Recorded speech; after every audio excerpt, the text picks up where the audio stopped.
कि करोड़ों private sector कर्मचारियों के लिए एक बहुत ही अच्छी खबर सामने आ रही है। कर्मचारी भविष्य निधि संगठन ईपीएफओ की ओर से संचालित ईपीएस 95 पेंशन योजना के तहत मिलने वाली मासिक पेंशन में बड़ी बढ़ोतरी की चर्चाएं तेज हो गई हैं। लंबे समय से कर्मचारी संगठन और पेंशन भोगी न्यूनतम पेंशन को बढ़ाने की मांग कर रहे थे, जिस पर अब सरकार और विभाग ने सकारात्मक रुख अपना लिया है। बताया जा रहा है कि न्यूनतम मासिक पेंशन की राशि को कई गुना तक बढ़ाया जा सकता है। वर्तमान में पेंशन भोगियों को मिलने वाली 1,000 रुपये की मामूली राशि आज की महंगाई के हिसाब से बहुत कम लगती है, जो कि है भी कायदे से देखा जाता है। इसी को ध्यान में रखते हुए श्रम मंत्रालय और ईपीएफओ के बीच पेंशन के नए फॉर्मूले और वित्तीय बजट पर गंभीर मंथन हुआ है, जिसका सीधा फायदा निजी क्षेत्र में काम करने वाले करोड़ों लोगों को मिलेगा। यह कदम न केवल वर्तमान रिटायर हो चुके कर्मचारियों के लिए मददगार साबित होगा, बल्कि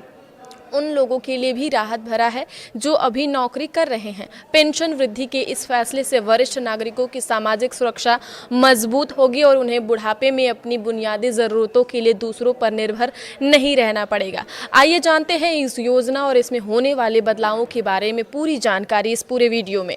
ईपीएफओ के तहत आने वाली एम्प्लॉयज़ जो हैं वो पेंशन स्कीम ईपीएस 1995 में शुरू की गई थी। इसके तहत रिटायरमेंट के बाद कर्मचारियों को एक निश्चित मासिक आय मिलती है। वर्तमान नियमों के अनुसार पेंशन की गणना के लिए वेतन सीमा सैलरी जो लिमिट है वो 15,000 निर्धारित है, जिसे अब बढ़ाकर 25,000 तक करने का प्रस्ताव रखा गया है। अगर ये सीमा बढ़ती है तो पेंशन की राशि में स्वतः ही बड़ी वृद्धि हो जाएगी। इसके अलावा सबसे बड़ी मांग न्यूनतम पेंशन को 1,000 से बढ़ाकर 7,500 रुपये करने की रही है। सरकार ने हालिया बैठकों में इस बात के संकेत दिए हैं कि वह पेंशन भोगियों को राहत देने के लिए पेंशन की राशि में संशोधन करने के लिए तैयार है। इससे पेंशन धारकों को महंगाई भत्ते का लाभ मिलने की भी उम्मीद जागी है, जो अभी तक ईपीएस 95 के तहत नहीं मिलता था।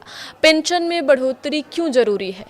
आज के समय में 1,000 की पेंशन राशि एक परिवार के लिए दवाइयों का खर्च उठाने के लिए भी पर्याप्त नहीं है।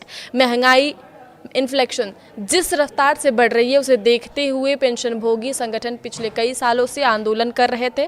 विशेषज्ञों का मानना है कि पेंशन गणना, पेंशन कैलकुलेशन के पुराने फॉर्मूले को बदलना अब सही समय आ गया है, बदलना चाहिए। यदि ईपीएफओ मंथली सैलरी लिमिट को 15,000 से बढ़ाकर 25,000 कर दिया जाता है तो नियोक्ता एम्प्लॉयर का जो पेंशन फंड में योगदान भी अब बढ़ जाएगा। इसका मतलब है कि जब कर्मचारी रिटायर होगा तो उसकी संचित राशि और मिलने वाली मंथली पेंशन दोनों में बड़ा उछाल देखने को मिलेगा। सरकार इसके लिए अतिरिक्त बजट आवंटित करने पर विचार कर रही है ताकि पेंशन फंड पर बोझ ना पड़े। आगे